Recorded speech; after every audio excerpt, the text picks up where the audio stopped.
হিসাবে দুর্নীতি লুটপাট করেছে তাদের মূল হোতা গতকালকে আন্দোলনকারীদের হোতা গোলাম কিবরিয়া রুবেলের বিরুদ্ধে ব্যাপক দুর্নীতির অভিযোগ রয়েছে।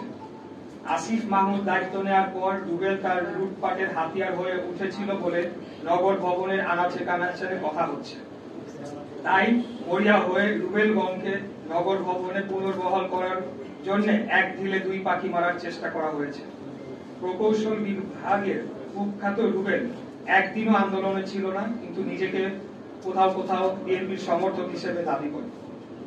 তদবির করে কাজ ভাগাভাগির মাধ্যমে অবৈধ অর্থনৈতিক সুবিধা করে দেয় এনসিপি ও রাজনৈতিক কিছু নেতাদের।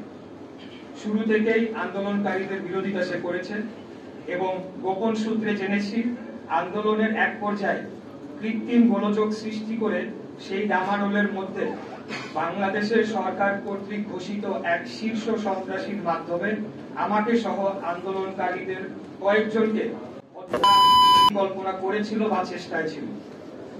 কথিত আছে সে এনসিপিতে যোগদান করেছে বা করবে।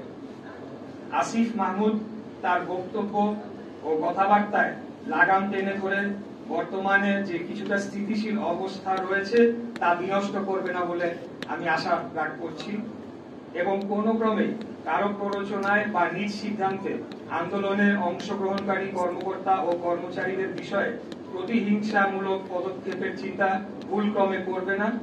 এটি একটা সতর্কবাণী হিসাবে আমি দিচ্ছি।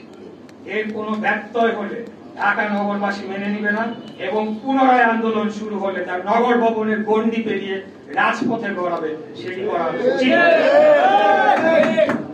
সর্বোপরি আমি ঢাকা নগরবাসী, ঢাকা দক্ষিণের ভোটারগণ, ঢাকা দক্ষিণ সিটি কর্পোরেশনের সর্বস্তরের কর্মকর্তা ও কর্মচারী বৃন্দের প্রতি আমার আজীবন কৃতজ্ঞতা ও একজন রাজনীতিবিদ হিসেবে আনুগত্য পোষণ করছি।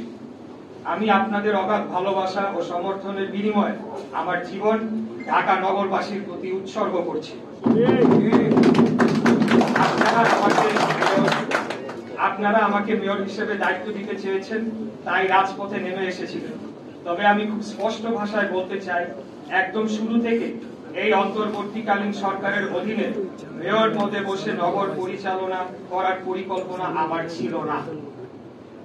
আমাদের শীর্ষ নেতৃত্বের পরামর্শক্রমে অবৈধ তাপসের বিরুদ্ধে পাওয়া রায়টি একটি স্থায়ী দলিল হিসেবে প্রতিষ্ঠার জন্য আইনের শাসনের চূড়ান্ত বিজয়ের একটি প্রমাণ হিসেবে রাখার জন্য সিদ্ধান্ত নেওয়া হয়। সেই প্রক্রিয়ার সর্বশেষ ধাপ এই শপথ গ্রহণ অনুষ্ঠান, যা কেবলই একটি আনুষ্ঠানিকতার মধ্যেই সীমাবদ্ধ থাকবে এবং এই প্রক্রিয়া পদে পদে বাধাগ্রস্ত করতে গিয়ে শেষ বেলায় গিয়ে অন্তর্বর্তীকালীন সরকার যে দল নিরপেক্ষ নয়, আমাদের সেই বয়ানটি চূড়ান্তভাবে প্রমাণিত হয়েছে।